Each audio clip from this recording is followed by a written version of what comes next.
Hello hi welcome नमस्ते, मेरा नाम ऋतिक और आज हम फिर से बात करने वाले हैं एक और इंटरेस्टिंग कंसेप्ट के बारे में। तो ये वीडियो उन बच्चों के लिए मोस्ट इंपॉर्टेंट होने वाली है जिनके पास सेमेस्टर 5 में सब्जेक्ट है इंट्रोडक्टरी डेवलपमेंट इकोनॉमिक्स। तो चलिए शुरू करते हैं फिर आज की वीडियो। और आज हम बात करने वाले हैं फंक्शनल डिस्ट्रीब्यूशन के बारे में, यानी कि इनइक्वालिटी का एक और इंपॉर्टेंट टॉपिक, जहाँ पे हम सीखेंगे कि फंक्शंस में कैसे डिस्ट्रीब्यूशन में देखने को मिलता है इनकम का।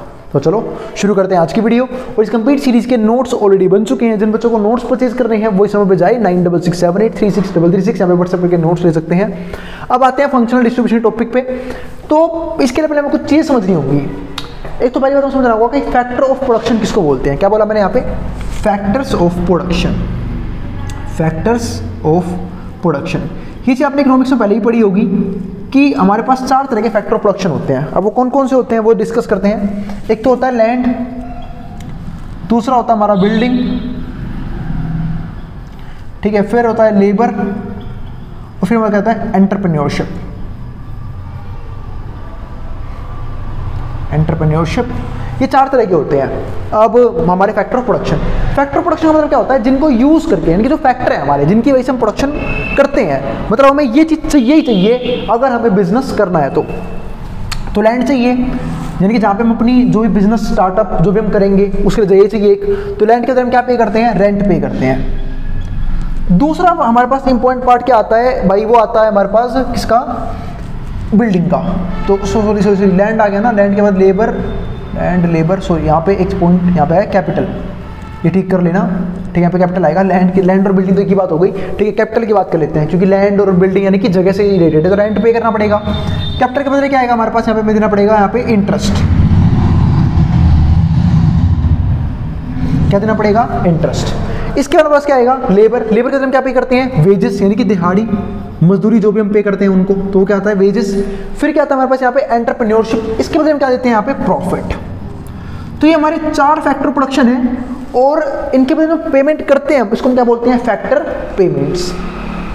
तो हमने क्या देखा कि अगर मैं प्रोडक्शन कर रही हूँ तो मैं 4 चीज़ चाहिए ही चाहिए होंगी, लैंड, लेबर, कैपिटल, एंटरप्रेन्योरशिप, ठीक है। इनके बदले हम अलग तरह की पेमेंट करते हैं। हमने लैंड लिया, मान लो कहीं पे बिजनेस करने के लिए हमने लैंड ले रखी है, उसके बाद हम रेंट पे करेंगे, यानी कि हमने जगह ली है, चाहे वो लैंड हो चाहे बिल्डिंग हो, उसके बाद हम रेंट पे करेंगे, तो वो एक पेमेंट हो गई। दूसरा कैपिटल, भाई बिजनेस के अंदर पैसा तो लगा ही जाता है, यानी कि अगर हमें कोई बिजनेस करना हो बिल्कुल जीरो लेवल से भी तो कुछ ना कुछ अमाउंट चाहिए हमें, तो उसके लिए हम क्या बोलते हैं? कैपिटल। अब कैपिटल के बदले हम क्या पे करते हैं यहाँ पे? इंटरेस्ट, यानी कि अगर हमने मार्केट से पैसा उठाया है तो ब्याज भी देना पड़ेगा उस पैसे पे, तो उसको हम क्या बोलते हैं कि भाई अगर आपने पैसा लिया है किसी से उधार बिजनेस करने के लिए तो उस पर क्या दोगे? ब्याज भी दोगे, उसको हम क्या बोलते हैं? इंटरेस्ट। फिर आता है लेबर। अगर आपने लेबर रखी है, भाई काम करवाओगे बिजनेस के अंदर, सारे काम खुद तो करोगे नहीं, तो कुछ मजदूर भी रखोगे, कुछ मजदूर रखोगे, कुछ इंप्लॉइज रखोगे, तो इंप्लॉइज को सैलरी देनी पड़ेगी, मजदूर को वेजेस देने पड़ेंगे, दिहाड़ी देनी पड़ेगी, तो वेजेस आ गए। और एंटरप्रेन्योरशिप क्या होता है भाई? जिसका दिमाग लग रहा है बिजनेस के अंदर, यानी कि जिसने बिजनेस स्टार्ट किया, जिसने रिस्क लिया, जिसने दिमाग लगाया, उसको क्या मिलता है? प्रॉफिट। तो ये चीज होती है हमारे पास। तो ये हमारे क्या हो गए? Factor of production. ये हमारे क्या हो गए? Factor payments. अब हमें ये समझना है आज की वीडियो में कि जो इनइक्वालिटी है वो इन सारे फैक्टरों में किस किस तरह की है, मतलब हम किस किस फॉर्म में कितना कितना पैसा पे करते हैं, यानी कि हम किस किस फैक्टर प्रोडक्शन के लिए कितना फालतू पैसा लगाते हैं। तो अब जरूरी थोड़ी ना कि मैं चारों पे इक्वल पैसा लगाऊं, हो सकता है लैंड पे फालतू पैसा लगता हो, ठीक है, लेबर पे कम पैसा लगता हो, एंटरप्रेन्योरशिप पे और कम पैसा लगता हो, तो वो डिपेंड करता है कि भाई कौन सा फैक्टर प्रोडक्शन कितना महंगा है और कहाँ पे कितना पैसा लग रहा है। उसी को हम क्या बोलते हैं? Inequality between factor of production. तो वही समझते हैं फंक्शनल डिस्ट्रीब्यूशन के अंदर कि अगर मुझे बिजनेस के अंदर कोई भी फंक्शन परफॉर्म करना है तो उसके लिए जो हम फैक्टर ऑफ प्रोडक्शन यूज करेंगे तो उसमें इनकम का, यानी कि अपनी कैपिटल का डिस्ट्रीब्यूशन हम किस तरीके से करेंगे, यानी कि रिसोर्सेज का डिस्ट्रीब्यूशन हम किस तरीके से करेंगे, वो था आज का हमारा टॉपिक। तो उम्मीद आपको ये बेसिक पार्ट सबको समझ में आ गया होगा। अब समझते हैं यहाँ पे। तो income distribution is through what's called the functional और फैक्टर शेयर ऑफ डिस्ट्रीब्यूशन। तो इनकम डिस्ट्रीब्यूशन का मतलब क्या है कि भाई आप कितना शेयर दे रहे हो अपने फैक्टर ऑफ प्रोडक्शन को। Instead of focusing on individuals, this approach examines the how much of total national income goes to different factor of production.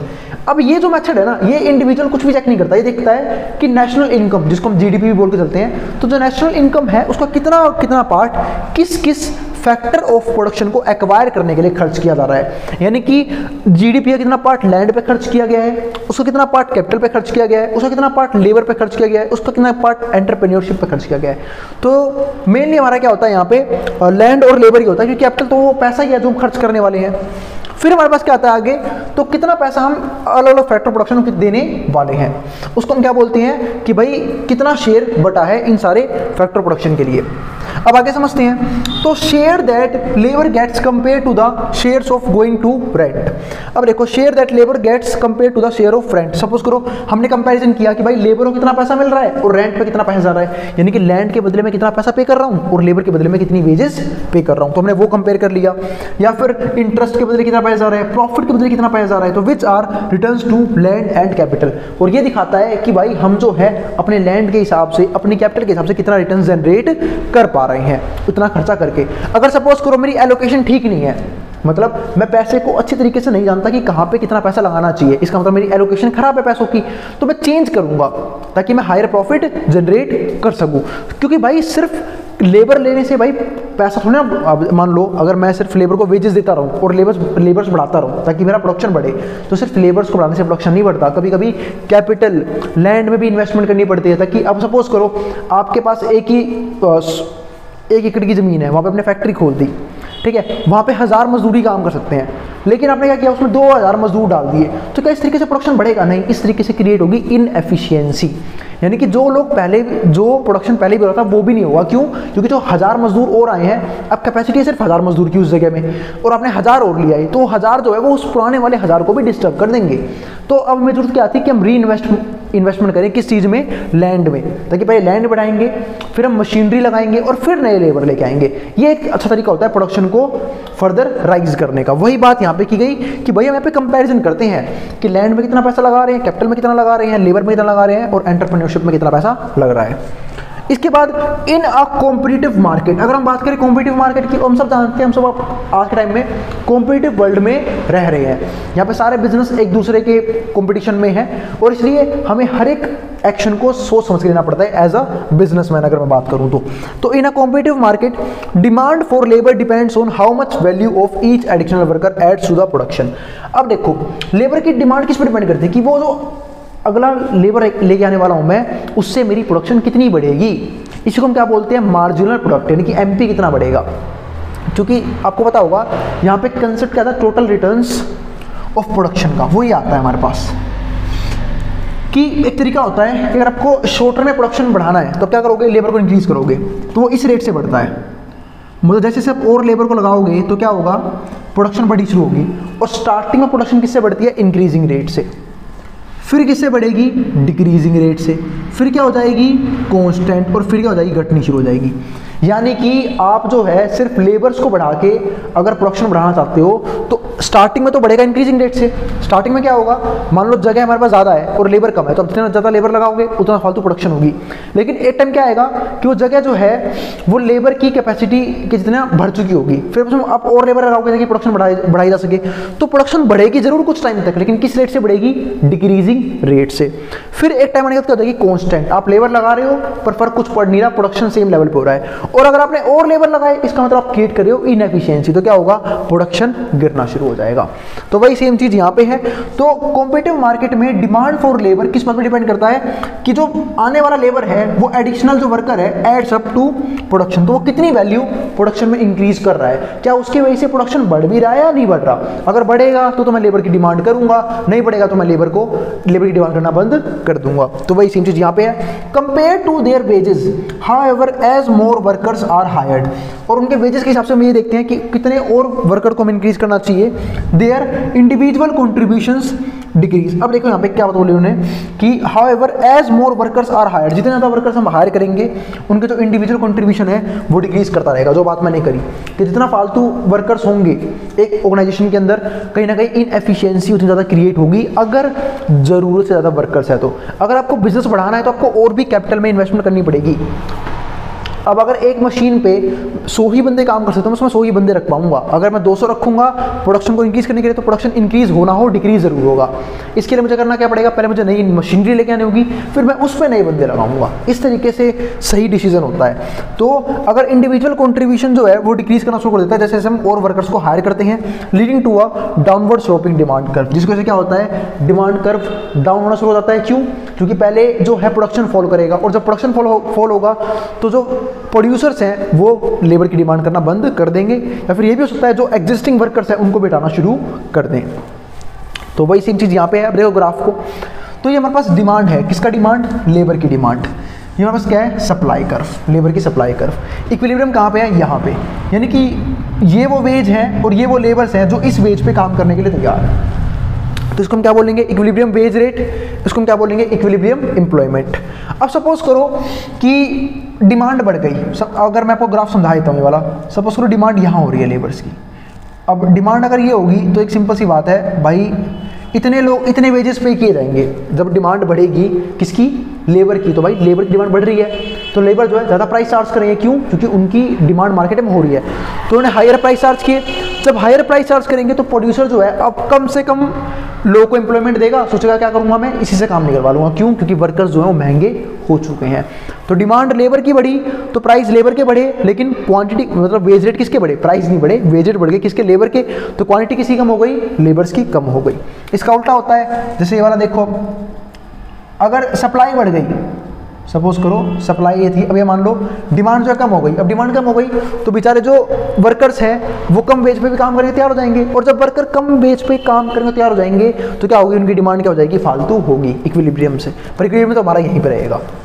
अब समझते हैं इसकी लिमिटेशंस क्या क्या है, मतलब इस मेथड की लिमिटेशन क्या क्या है वो समझते हैं। इसने सिर्फ एक बात पर ध्यान दिया, क्या कि जो फैक्टर ऑफ प्रोडक्शन है उस पर कितना कितना कंट्रीब्यूशन एक प्रोड्यूसर को करना चाहिए ताकि वो अपने आउटपुट को अच्छे तरीके से बढ़ा सके और उसका आउटपुट लगातार बढ़िया और अच्छा जनरेट होना शुरू हो जाए। लेकिन लिमिटेशन क्या क्या है वो समझते हैं। It does not consider the impact of non market forces. ये नॉन मार्केट फोर्सेज के इम्पैक्ट को नहीं समझते, यानी कि सिर्फ काम किस पे करते हैं कि मार्केट में डिमांड सप्लाई का रूल लागू है, हम इसके हिसाब से काम करेंगे, इसके हिसाब से प्राइस सेट होगा, इसके हिसाब से देखा जाएगा कि कितने लोगों को एम्प्लॉयमेंट देनी है और कितने उनको वेज रेट देने हैं। लाइक पावर डायनामिक्स, कई बार गवर्नमेंट भी तो रोल में आती है और गवर्नमेंट ये बताती है कि भाई किसको कितना पैसा देना है, मतलब मिनिमम वेज रेट क्या होगा, ठीक है। तो जो और भी फैक्टर हैं ये लोग उनको इग्नोर करते हैं। तो इन सेटिंग फैक्टर प्राइसेस, तो कई बार गवर्नमेंट भी फैक्टर प्राइसेस डिटरमाइन करती है, या फिर जो पावरफुल डायनामिक्स हैं मतलब पावरफुल बिजनेसेस हैं वो भी कई बार फैक्टर प्राइसेस को डिटरमाइन करते हैं। तो उसको ये जो मेथड है वो इग्नोर करके चलता है। उसकी क्या है? पहली लिमिटेशन। दूसरी क्या है? Things like negotiations. कई बार जो नेगोशिएशन होता है किसके बीच में? एम्प्लॉयर के बीच में और लेबर्स यूनियन के बीच में, can affect modern sector wage rate. तो कई बार क्या होता है, जो लेबर यूनियन है यानी कि लेबर्स के लिए यूनियन में जाती है, उसका एक लीडर होता है, यूनियन लीडर बोलते हैं उसको। उसका काम क्या होता है? वो ये ध्यान रखता है कि किसी भी मजदूर को एक्सप्लॉइट ना किया जाए, एक्स्ट्रा काम ना करवाया जाए और टाइम टाइम उन्हें वेजेस दिए जा रहे हैं या नहीं दिए जा रहे। तो वो लोग करते क्या है, वो एम्प्लॉयर और जो क्या नाम है लेबर, उनके बीच में नेगोशिएशन करवाते हैं कि भाई किस प्राइस पे एम्प्लॉयर और एम्प्लॉय दोनों ही तैयार बैठे हैं ताकि दोनों का नुकसान ना हो, ना एम्प्लॉयर का नुकसान हो ना ही लेबर को फालतू नुकसान हो। तो ये दोनों के बीच में तालमेल बिठाने का काम करते हैं। जो भी एक दूसरा फैक्टर है जहां पे डिमांड सप्लाई फेल होती है और ये दोनों मिलकर क्या करते हैं? एक अच्छा वेज रेट चूज करते हैं। इसके बाद जो तीसरा पॉइंट है, पावरफुल इंडिविजुअल्स, यानी कि जो टॉप बिजनेसमैन हैं और जो कंपनीज हैं, ठीक है, वो कई बार इन चीज़ों को कंट्रोल करने की कोशिश करती है। जैसे कि अगर मैं इंडिया में एग्जांपल दूं तो इंडिया में देखो अडानी साहब हैं, अंबानी साहब हैं, टाटाज हैं, तो ये कुछ बिजनेसेस जो है जो काफ़ी टॉप लेवल के हैं, वो लोग ये काम करते हैं कि ये लोग एक तरह से पूरे मार्केट को अपने हिसाब से मैनिपुलेट या फिर चलाने की कोशिश करते हैं। लाइक मोनोपोलीज हो गई, और wealthy land owners can manipulate prices. तो ये लोग जो है अपने हिसाब से प्राइस को मैनिपुलेट करते हैं, ठीक है, मतलब जब इनको दिखता है कि फायदा है उस हिसाब से मार्केट में काम करते हैं। For things like capital, land and goods of benefit themselves, यानी कि ये इन सब के प्राइसेस को अपने हिसाब से डिटरमाइन करते हैं, हर एक कैपिटल गुड्स के और ऐसे गुड्स के भी जिनसे क्या होने वाला है, फ्यूचर बेनिफिट होने वाला है। तो ये जो फैक्टर्स हैं ये जो है ये मेथड इग्नोर कर देता है, पर इन फैक्टरों का भी क्या होता है, काफ़ी बड़ा इंपैक्ट पड़ता है। इसलिए हमारे क्या आते हैं, लिमिटेशंस इस मेथड की।